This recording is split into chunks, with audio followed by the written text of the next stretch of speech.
Professor साहब, आज भूपेंद्र हुड्डा से जुड़े लोग ही नजर आए। शैलजा गुट एमपी भी रही हैं सिरसा से, या और कार्यकर्ताओं की जो कमी रही? और कोई गुट नहीं है यहाँ, सारे एक हैं। Congress party as a whole एक है। डॉक्टर अशोक तंवर आपकी पार्टी में रहे हैं, अब वो भाजपा में चले गए हैं। अगर सिरसा से वो उम्मीदवार आते हैं तो मुकाबला कैसे देखते हैं? आज किसी परिवार के बीच में आप बैठोगे ना, तो हर परिवार का सदस्य कहेगा कि मेरा बटेऊ गया हुआ है, मेरा भतीजा गया हुआ है, मेरा पोता गया हुआ है। ये बातें पहले हरियाणा में। आज हमारे साथ हैं प्रदेश के पूर्व वित्त मंत्री और सिरसा लोकसभा के प्रभारी बनाए गए प्रोफेसर संपत सिंह जी। प्रोफेसर साहब, आज आपने कांग्रेस के कार्यकर्ताओं की बैठक ली, आपको सिरसा लोकसभा का ऑब्जर्वर लगाया गया है। क्या क्या दिशा निर्देश दिए आपने? देखिए, पहले तो कोऑर्डिनेटर एआईसीसी ने नियुक्त किए, हर पार्लियामेंट हल्के में एक कोऑर्डिनेटर, और साथ में उन्होंने ये भी कहा है कि हम सहयोग के रूप में और सहयोगी भी भेजेंगे।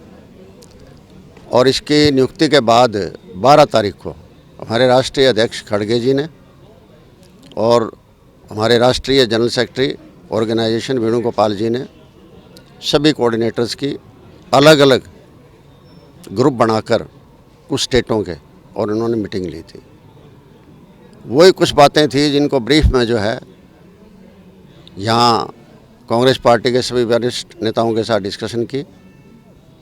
सबका बहुत अनुभव है यहाँ, और हर जगह ही है। काफ़ी लोगों ने बहुत चुनाव लड़े हैं, काफ़ी लोगों ने बहुत चुनाव लड़ाए हैं, हर एक का अनुभव है।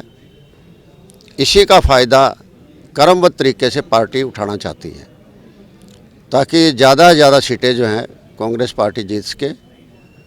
और जो संविधान विरोधी है, जन विरोधी है, संवैधानिक संस्थाओं को तोड़ रही है, उस बीजेपी से छुटकारा पाया जा सके। जिसकी वजह से आज चाहे वो किसान है, चाहे वो आज नौजवान है, चाहे आज वो पहलवान है, चाहे आज व्यापारी है, हर आदमी सरकार से दुखी और परेशान है। इसलिए एक प्रक्रिया जारी करने का उन्होंने निर्देश दिया, और वो ये है कि एक तो आपको चुनाव की घोषणा होने से पहले क्या करना है जी, दूसरा ये है कि घोषणा होने के बाद क्या करना है, और तीसरा ये पोलिंग डे के दिन क्या करना है। ये मोटी मोटी बातें जो हैं हमें दिशा निर्देश दिया है उन लोगों ने, पार्टी के एआईसीसी के साथ हमारे जो नेता हैं उन्होंने। प्रोफेसर साहब, आज भूपेंद्र हुड्डा से जुड़े लोग ही नजर आए। शैलजा गुट एमपी भी रही हैं सिरसा से, या और कार्यकर्ताओं की जो कमी रही? नहीं, ऐसा है, पार्टी के कई प्रोग्राम चल रहे हैं। एक तो सबसे बड़ा प्रोग्राम तो चल रहा है घर घर कांग्रेस, हर घर कांग्रेस। उसमें बहुत लोग बिजी हैं, कईयों के मेरे पास टेलीफोन भी आए थे कि हमने फलाने गांव के आज प्रोग्राम रख रखे हैं।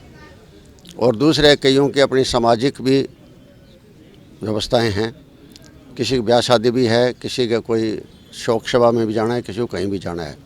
और अलग अलग जो प्रोग्राम चल रहे हैं उसमें भी शामिल हो रहे हैं। जैसे जन आक्रोश रैली चल रही है हर हल्के के अंदर, इसी तरह जिला वर्कर्स की मीटिंग के लिए भी जो है पार्टी कमांड जो है वो लगा हुआ है। इसी तरीके से मैंने कहा, जैसे घर घर और हर घर कांग्रेस और परिवार मिलन का भी प्रोग्राम कर रहे हैं। सभी लोग कहीं न कहीं कांग्रेस पार्टी से जुड़े हुए काम ही करने लग रहे हैं, और कोई गुट नहीं है यहाँ, सारे एक हैं। Congress party as a whole एक है। अपने अपने तरीके से कांग्रेस पार्टी मजबूत कर रही है, चाहे कोई यात्रा के मार्फत कर रहा है, चाहे कोई रैली के मार्फत कर रहे हैं, चाहे परिवार मिलन के कर रहे हैं। मतलब ये एक तरीके अलग अलग हो सकते हैं, लेकिन कांग्रेस पार्टी एक है और मजबूती से चुनाव लड़ेगी। और मुझे लगता है सिरसा से जैसे मुझे अब फीडबैक मिला, इससे मैं कह सकता हूँ कि हरियाणा में 10 की 10 सीट कांग्रेस पार्टी पार्लियामेंट की जीतेगी। अभी आपने कहा कि सिरसा में एक बहुत बड़ी रैली भी हुई है। कल ही एक सर्वे रिपोर्ट आई है जिसमें बीजेपी सिरसा से हारती हुई दिखाई गई है। तो ऐसे में कौन सा कैंडिडेट रहेगा आपका सिरसा से? कैंडिडेट देखो हाईकमांड निर्धारित करेगी। ठीक है, लोकल लोगों से राय लेगी कांग्रेस पार्टी, और पार्टी की तरफ से सर्वे भी चल रहे हैं, लेकिन ये कमांड हाईकमांड का काम है। वो जो हमें उम्मीदवार देगी उसके लिए हम सारे लोग एकजुट होकर लगेंगे।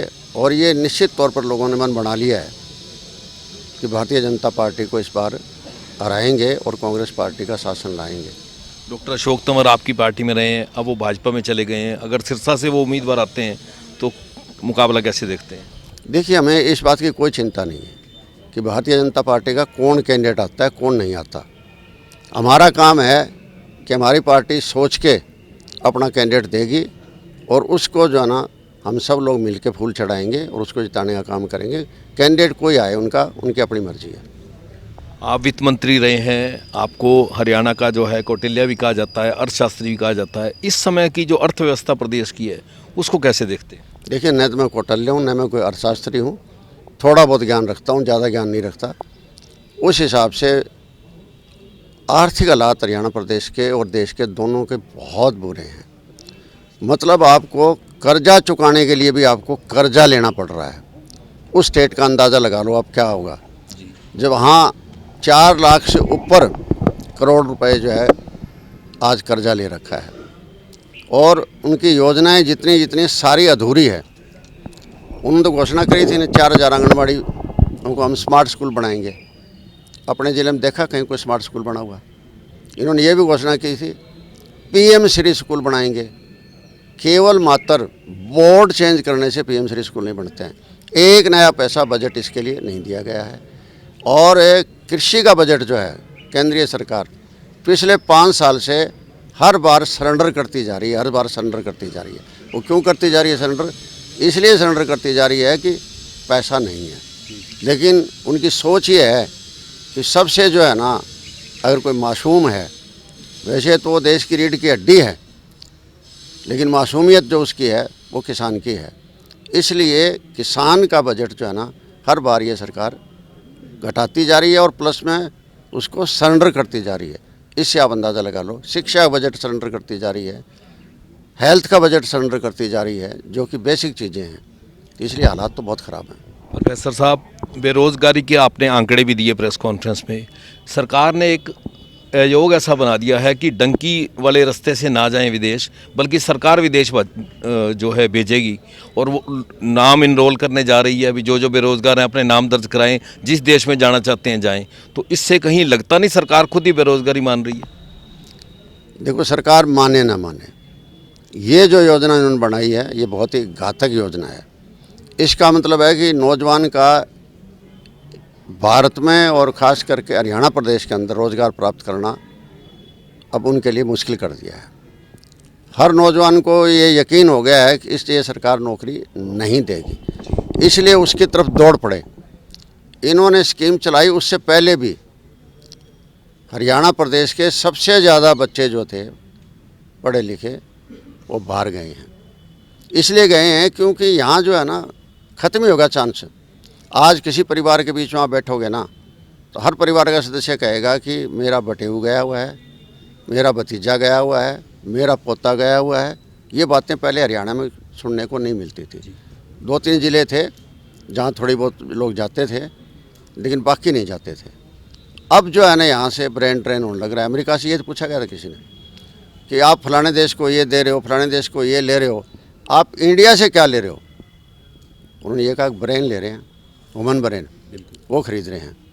तो जो ह्यूमन ब्रेन खरीदेंगे, अमेरिका का जो IT सेक्टर है और जो उनका जो एटॉमिक एनर्जी है या दूसरे जो भी उनकी बड़ी बड़ी इंस्टीट्यूशंस हैं, उनमें सबसे में CEO जो है ना वो 99% इंडियन है।